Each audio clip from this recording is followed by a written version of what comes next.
السلام علیکم ورحمۃ اللہ وبرکاتہ۔ گرامی قدر ناظرین و سامعین، آج ہم ہماری زندگی کے اوپر غور کریں گے تو ہر انسان کچھ نہ کچھ پریشانی کے اندر مبتلا ہے۔ کوئی جانی اعتبار سے پریشانی میں ہے، کوئی مالی اعتبار سے پریشانی میں ہے، کوئی گھریلو پریشانی میں ہے، کوئی رشتہ دار کی طرف سے پریشانی میں ہے۔ غرض یہ کہ ہر انسان کچھ نہ کچھ پریشانی کے اندر مبتلا ہے اور وہ اس کا مداوع اور حل تلاش کر رہا ہے۔ ان پریشانیوں میں سے ایک سب سے بڑی پریشانی یہ ہے کہ ہمارے والدین، ہمارے پیرنٹس، جو ہمارے بزرگ ہیں، ہمارے بڑے ہیں،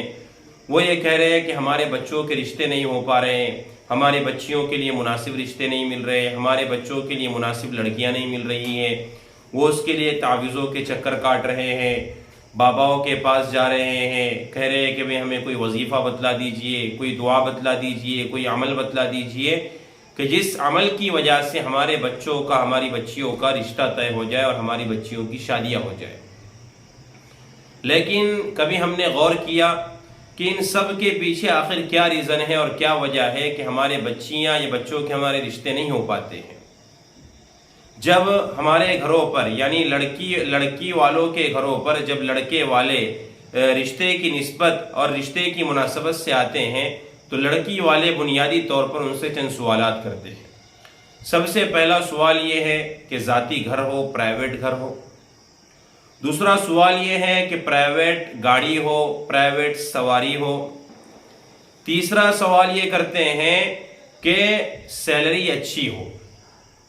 چوتھا سوال یہ کرتے ہیں کہ خاندانی بیک گراؤنڈ اچھا ہو، خاندانی اعتبار سے لڑکا اچھا ہو۔ اور پانچواں سوال یہ کرتے ہیں کہ فیملی چھوٹی ہو، کیونکہ جتنی چھوٹی فیملی ہوگی لڑکی کے لیے اتنا ہی سہولت رہیں گی کہ اس کے گھر میں اتنے ہی جھگڑے کم ہوں گے، اسے اتنے کم لوگوں کی خدمت کرنی پڑیں گی۔ الغرض یہ کہ انہیں 5 طریقے کے کوشچن کیے جاتے ہیں، 5 طریقے کے سوال کیے جاتے ہیں، تو لڑکے کے گھر والوں میں یا تو ایک سوال کا جواب موجود ہوتا ہے، کسی کے یہاں پر 2 کا، کسی کے یہاں پر 3 کا، کسی کے یہاں پر 4 کا، اور بہت کم لوگ ایسے ہوتے ہیں کہ جن کے یہاں پر 5 کے 5 سوالات کے جوابات مل جاتے ہیں۔ نتیجہ یہ ہوتا ہے کہ لڑکی والے کہہ دیتے ہیں کہ ہم آپ کے لڑکے کو رشتہ نہیں دے سکتے، آپ کے لڑکے سے ہم نکاح نہیں کرا سکتے ہماری لڑکی کا۔ دیکھتے دیکھتے بہت سے رشتے ان کے پاس آتے ہیں، لیکن ماں باپ ہر ایک رشتے کو ریجیکٹ کرتے جاتے ہیں۔ اس کا نتیجہ یہ ہوتا ہے کہ لڑکی کی جو نکاح کی عمر ہوتی ہے، شادی کی جو عمر ہوتی ہے، وہ عمر تجاوز کر جاتی ہے، اور پھر ایسی نوبت آتی ہے کہ لڑکی والے رشتہ تلاش کرتے ہیں، لڑکا تلاش کرتے ہیں، رشتہ داروں کے پاس کہتے ہیں، دوست احباب کے پاس کہتے ہیں، بھائیوں کے پاس کہتے ہیں، اور نہ جانے جتنی جگہ پر میرج آفس ہے وہاں پر جا کر اندراج کراتے ہیں، کہتے ہیں کہ بھئی اگر مناسب رشتہ آ جائے تو ہماری لڑکی کے لیے بتلا دینا۔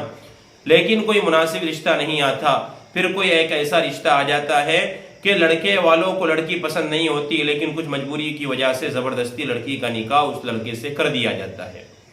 ظاہر سی بات ہے، جب زبردستی کسی لڑکی کا نکاح لڑکے سے کرایا جائے گا تو وہ نکاح ٹک نہیں پائے گا، وہ نکاح قرار نہیں پائے گا۔ نتیجہ یہ ہوتا ہے کہ نوبت طلاق تک آ جاتی ہے، اور پھر طلاق پڑ جاتی ہے، اور وہ عورت اور وہ بچی مطلقہ ہو جاتی ہے۔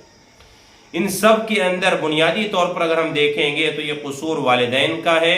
جو والدین لڑکے والوں سے بیجا سوالات کرتے ہیں، بیجا ڈیمانڈ کرتے ہیں، یا بیجا چیزوں کے متعلق پوچھتے ہیں جن کا جواب ان کے پاس نفی میں ہوتا ہے۔ اور اگر یہی رشتہ جب ان کے پاس پہلی مرتبہ میں یہ لڑکا آیا تھا اگر وہ کر دیتے تو یہ لڑکی ان کے گھر میں خوشحالی کی زندگی گزارتی۔ تو ہمارے پیرنٹس کو، ہمارے بزرگوں کو، ہمارے بڑوں کو یہ سمجھنے کی ضرورت ہے کہ جب ہمارے پاس کوئی رشتہ لے کر آئے یا ہمارے گھر پر کوئی رشتہ لے کر آئے تو ہم ایسے بیجا سوالات نہ کریں یا ایسی بیجا چیزوں کو تلاش نہ کریں کہ جس کا جواب ہمیں نہیں مل سکتا ہے۔ ہمیں اگر لڑکا پسند آ جاتا ہے، ماحول پسند آ جاتا ہے اور ہمیں اس کے اندر خیر نظر آتی ہے تو بسم اللہ اللہ اکبر کر دیجئے،